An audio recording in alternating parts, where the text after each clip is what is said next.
You're watching Alaska's news source. It's officially the coldest Easter on record in Anchorage as frigid temperatures take hold across the state. Also, we just got word of an earthquake this hour in the Cook Inlet. Joe Bartosik joins us now live outside our Midtown studio with the very latest details. Joe? And Joe Cadet, good evening to you. Happy Easter. It has been quite the earth sciencey day here in Anchorage. Earthquake, snow, and very cold temperatures for Easter Sunday. Let's start off with the earthquake that happened in the middle of Cook Inlet. 4.6 magnitude at 4:16, then followed 5 minutes later by a 2.6 magnitude aftershock. The depth occurred at 32 miles below the inlet. No threat of any tsunami, and of course, no damage either. Here's a look at our coldest Easter on record at 17 degrees, the high as of 5 o'clock so far. We'll see if we can bump up any more degrees, but the second coldest now, March 30th of 1986, when it was 23 degrees. So 6 degree difference there. I think we're in pretty good shape for keeping this the coldest Easter on record. Now, what everybody else wants to know about, how about snow? We've seen 1.4 inches for the day today. That now brings us, get this, just 0.2 inches shy of 100 inches for the season. But let me tell you, that was a 4 o'clock observation. I can pretty much guarantee that we've now crossed that 100-inch mark. When we get confirmation from the Weather Service, of course, we'll go ahead and pass that on to you. Winter weather advisory has been extended for the Anchorage Bowl until 10 o'clock this evening. Still looking at about 4 to 8 inches in town total, as well as 8 to 11 inches up on the Anchorage hillside. That band of snow, I told you, over the past couple days could be very, very critical as to who sees the heaviest snow, and it continues to linger over the Anchorage Bowl, southern portions of the Mat-Su Valley, and on into central and eastern portions of the Kenai Peninsula. We're going to see reduced visibilities as well as some gusty winds over the Chugach Range near blizzard conditions, hence an upgrade to a blizzard warning there until 7 o'clock this evening. We'll continue to hold into the teens as we drop down into near 10 degrees tonight and then rising up into the mid-20s tomorrow. Yes, there will still be some periods of snow, so do plan on extra time as you make your way back to work and school for that Monday morning commute. A few more details coming up in my complete forecast in just a few minutes once I get warm inside, Joe. All right, thank you so much. Just when we thought spring was around the corner, here comes the snow, and Lexi Elverton sampled some opinions today about this Easter Sunday snowstorm. In Anchorage right now, it's a snowy Easter, and we are dealing with the coldest Easter on record. We've been going around town asking people their reactions on the snow, having to deal with all of this in April. We've heard some mixed reviews about the weather. How are you feeling about the weather today? I actually like it. I lived in the South for the last 2 years, but I'm originally from upstate New York. So I like the snow. It's a good change of pace. I am still excited about the snow this winter, so happy to have it. Yeah, do you enjoy doing activities outside? What does that kind of look like for you? Lots of skiing. Lots of skiing. With it especially being Easter today, all my family is down in the Midwest, and it's sunny and beautiful, and trees and flowers are blooming, and I don't think we're close to that here, so Yeah. just a little different. Although many are still enjoying the snowy weather, there were many people who we asked who were tired of the snow, but they did not want to go on camera. Minnie, how are you feeling about the weather? We've heard reviews from it being a long winter, and people are ready for all of the snow to be gone and over with, versus some people are still enjoying their activities in the snow and enjoying their last days of winter. Lexi Elverton, Alaska's news source. Today's extreme weather didn't stop hundreds of kids from looking for thousands of Easter eggs outside at the Eagle River Lions Club Community Park, where a total of 9,000 eggs were hidden. It didn't take very long for kids to find all those eggs. Also at the park, the Eagle River Boy Scouts had a food drive, the proceeds going to local food bank. The Eagle River Lions Club, along with the Sleeping Lady Mountain Lions Club, has been hosting the event for about 30 years. 2 days ago, Snow X Lions Club member Dane Ferguson got a warm welcome home from fellow Lions Club members after providing humanitarian need to those affected by the war in Ukraine. While Dane wasn't part of the egg hunt today, fellow Lions Club member Bonnie Leonard shared what it meant to her to be part of such a wide-reaching community organization. Just to be able to help everybody in our community when we see a need, and with Dane, with the Snowcross Lions, going over there, that has been phenomenal. 5, 4, 3, 2, 1, go! And that's the Open Door Baptist Church with an event here earlier today. It didn't stop them from having fun inside there. Church members and other members from the Anchorage community came out to today's Sunday service. They stuck around for some exciting fun as children scrambled to gather as many of those eggs as possible there. And Pastor Kenny Menendez says that today's event allowed the church to share the love of God, the people, and the story of the resurrection. But what brought him most joy today? The acts of the serving hearts. The joy that the kids had of collecting the eggs and the excitement. And I just thought to myself, you know, I'm so glad that as a church we're able to do something for the community. So I just think about the serving heart of the people in our church, and I'm thankful that we work together to put on an event like this. We'll have more Easter egg hunting fun tonight at 10. We have an update to a story from yesterday. Deep snow and avalanche debris complicated a rescue near Eagle River. At least one person had to be airlifted out of Mile High Trailhead. The Anchorage Fire Department now says 2 people were sledding down a power line trail yesterday afternoon when they crashed and were injured. At least one of them had to be airlifted because of avalanche debris, deep snow, and downed trees in the area. The extent of injuries is unclear. It's cold outside, but it's still that time of year when bears are supposed to be waking up from their long hibernation. Some already making their presence known in some neighborhoods. April and May are prime time for bears to wake up from hibernation, according to the Alaska Department of Fish and Game. On April 1st, Governor Mark Dunleavy proclaimed April to be Bear Awareness Month. Spring, he says, is a good time to make Alaskans bear aware. According to Fish and Game, different bears will exhibit different behaviors once they emerge from their slumber. And some might be lethargic, others appear full of energy. Often the department said they're looking for food ultimately. And bears can appear in a variety of places, including the backyard. In general, unless it's actually getting into some form of attractant, it's best just to keep eyes on it, and you know, it'll eventually move on if it's not getting any sort of caloric intake. Fish and Game is advising people to follow bear-aware protocols by removing all bird feeders and following the municipality's trash handling ordinances. Still to come on the 5 o'clock report, from ID checks to pat-downs, airport security works hard to make sure that travelers are safe, and that's just a tiny piece of their operation. Also tonight, we take you behind the scenes on that story. And also tonight, while the curtain may be closing for one UAA professor, she's making her last performance one to remember.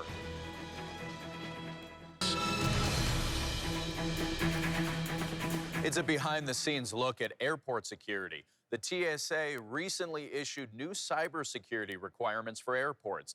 A cyber attack is one of the many threats the agency is constantly looking out for. Susan Campbell has the details. Did you know TSA coordination centers are actually off-site? They're not even at the airport, but it's also not a secret. TSA says they want people to know what they're doing to protect passengers. When you think of airport security, you probably think of this: ID checks, X-ray machines, and carefully measured liquids.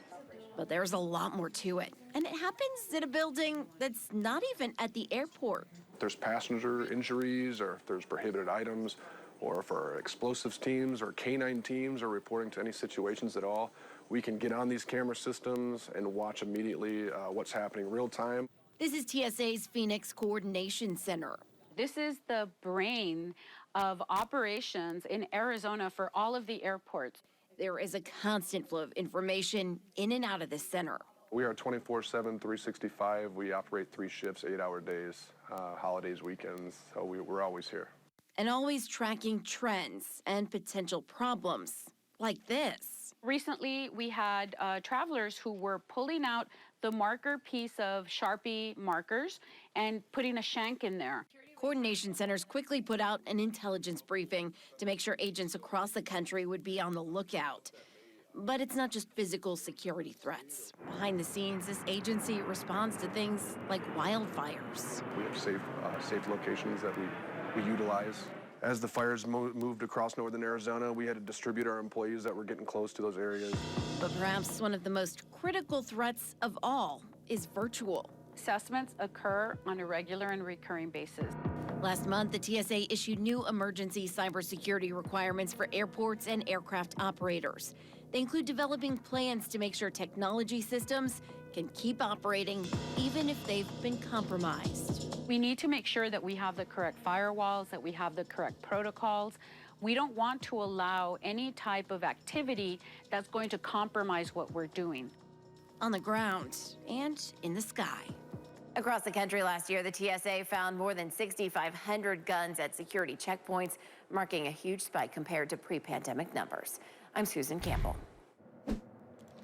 And coming up after the break, we'll talk more about how much snow you can expect for the remainder of this Easter Sunday. But first, a look at those daylight hours. And yes, that solar disk still peeking through the clouds from time to time despite the snow. The sun rose at 6:57, sets at 9:06. We gained 5 minutes and 43 seconds for 14 hours and 8 minutes of daylight.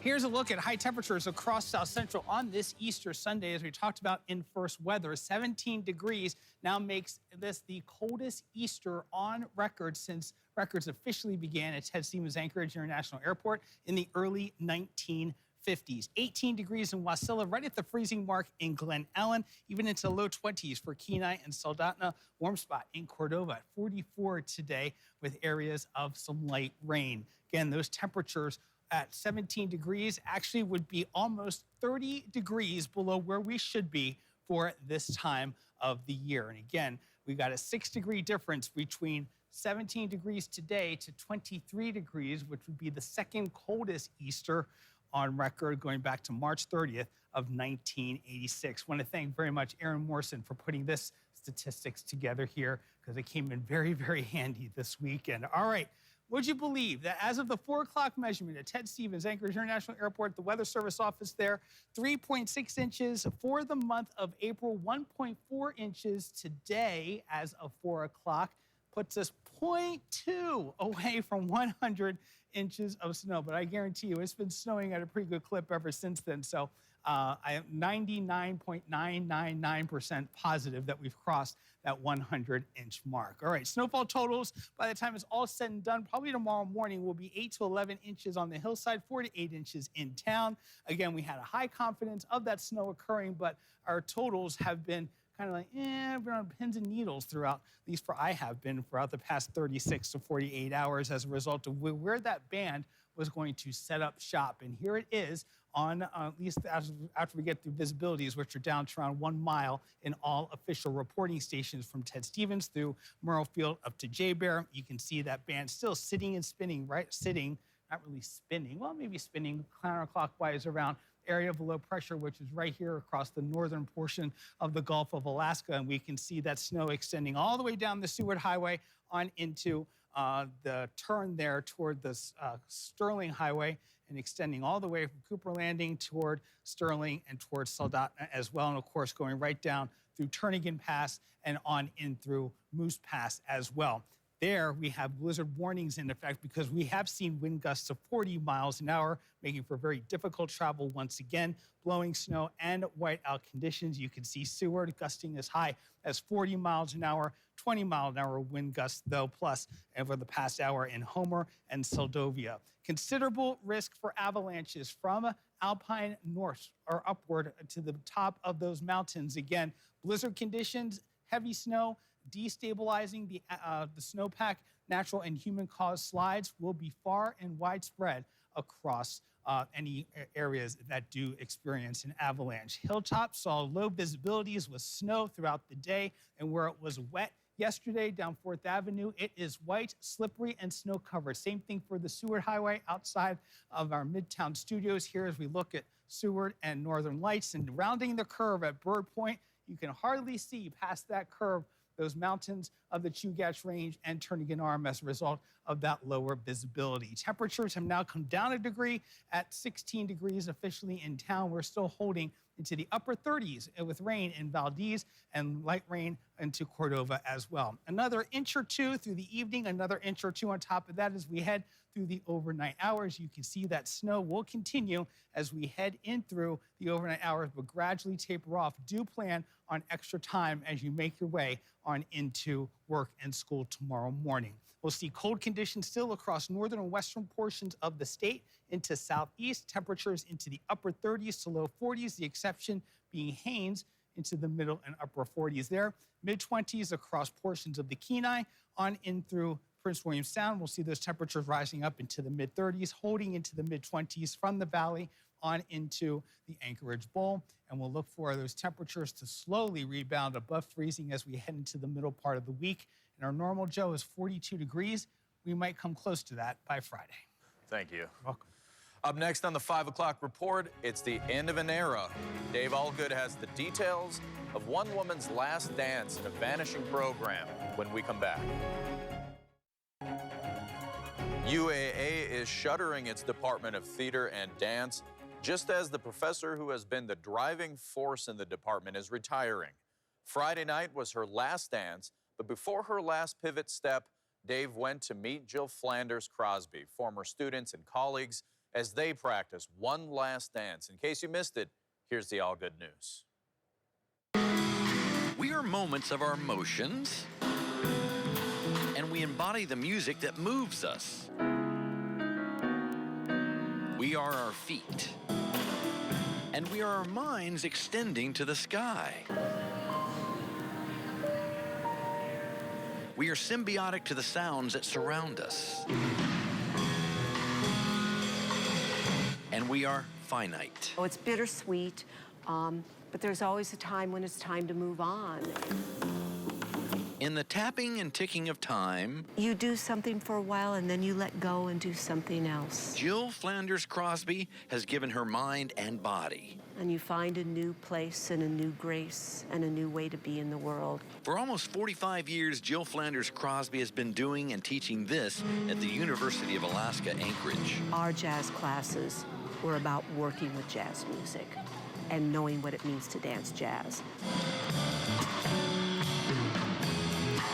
Swaying and expanding the way students think and feel about the world around them. More than anything in the world, it's an amazing, amazing gift. She shares the gift of what she knows and her passion. If you're lucky enough, you get transported in performance. Former colleagues and students have united for one last dance together. And it's such an honor for me to be able to dance with Jill and Catherine. I mean, they're my mentors. She is the reason that I'm doing what I'm doing today. And Because April 7th, 2023 will be Jill's last performance.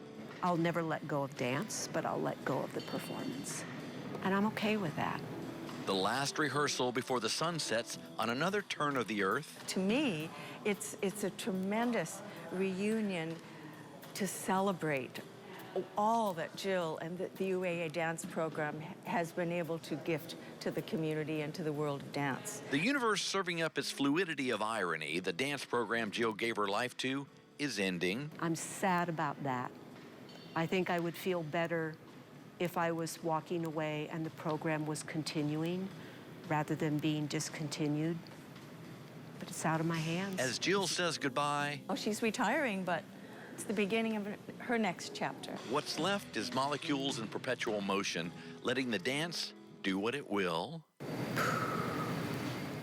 Released. And that's the All Good News.